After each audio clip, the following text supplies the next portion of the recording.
Alright, finally getting around to doing my Moustache Game 9 review. Hopefully one of many reviews coming up in the future. We're working on already the next one, which is fantastic, but it's about time I get this one out.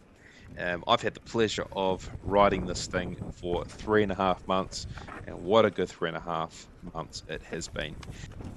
Now, for those of you who don't know, I'm Ollie. I run Electric Bikes Plus Pata Pata Umu. And what happens is I typically rotate through a new bike every 3 months or so. Now, obviously, for the past 3 months, I've been able to ride the Moustache Game 9, but it truly is a massive privilege to be able to do this. And it keeps me informed, it keeps our client base informed, and it keeps me making videos like this. A massive thank you to Electric Bikes Plus for effectively sponsoring this bike to me, and also the team at Chargeabout New Zealand, who are the New Zealand distributors for Moustache. Really, really cool team. Worth a visit if you ever pop to Queenstown. So, what is the bike? So, the Moustache Game 9 is Moustache's take on their own enduro rig. This thing is quite special. Prior frame design of this one here, one EWS, so one of the racing series. So, this thing is a tried and true frame set, so quite an exciting bike for me to jump on. It's 170mm travel up the front, 160mm rear. We're running a Fox 38 factory on the front there. We're using Moustache's own rear shock, which I was very skeptical about, but was happily proven wrong. The Magic Grip Control damper out the back. We'll speak a bit more on that one very shortly.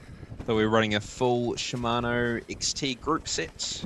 So we've got the XT brakes up the front there. So 203 mil rotors front and rear. And we've got an XT derailleur as well. So really nice crispy shifting on an SLX cassette. Bosch performance line, CX motor, 750 watt hour battery, so more than enough for as much riding as you can possibly fit in a day. Could not flatten this thing for the life of me, which is really great. This bike with the size XL had I believe it's 200mm dropper on this one here.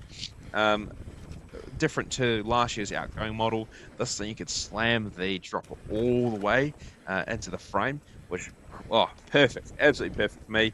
Man, I could get that saddle all the way out the way, and this thing's an absolute monster at climbing, so it's great to be able to have that saddle out the way when I needed it.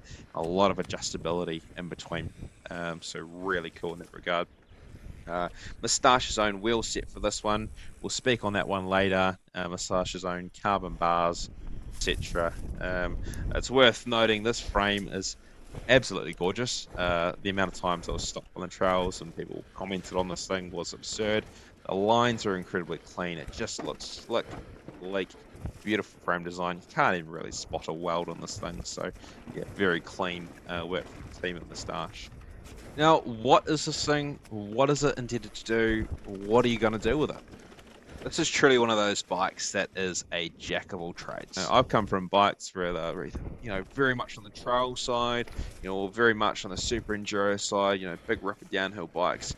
This is one of those perfect in-betweeners. It truly does hit the nail on the head with almost anything. You can see probably on the video in front of you, this thing absolutely does not shy away from speed and is incredible in the corners.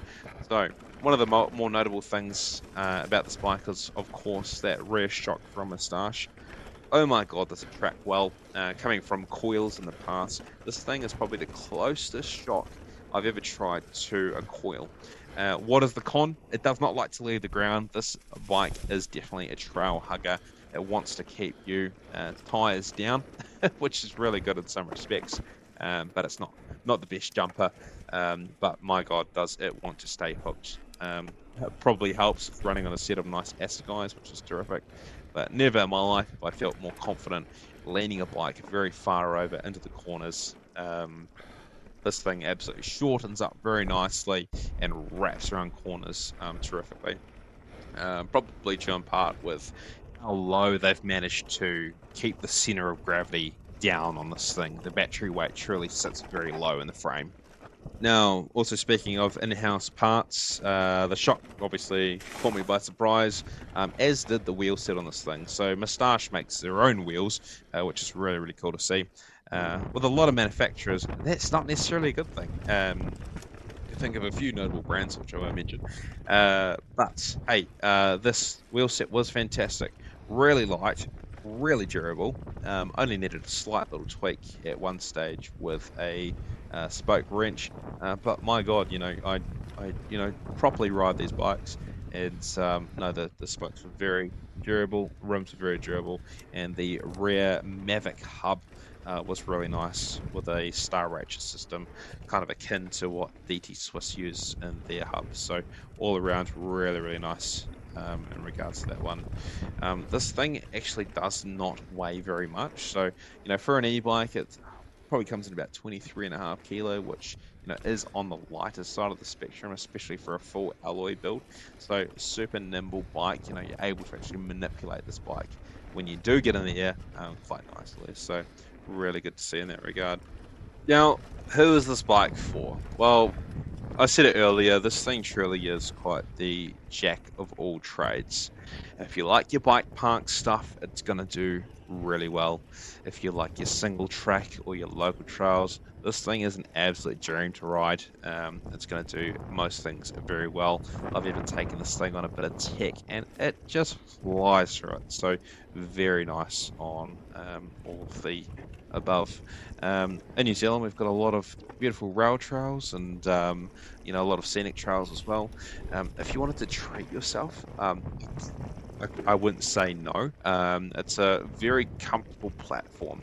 So, those longer days where, you're going through a lot more battery and you're doing longer range, this thing, with its longer travel platform, it's going to be like riding a cushion the entire time. So if you did want something really comfortable, I could see someone, who's wanting to do those more scenic rides jumping on something like this.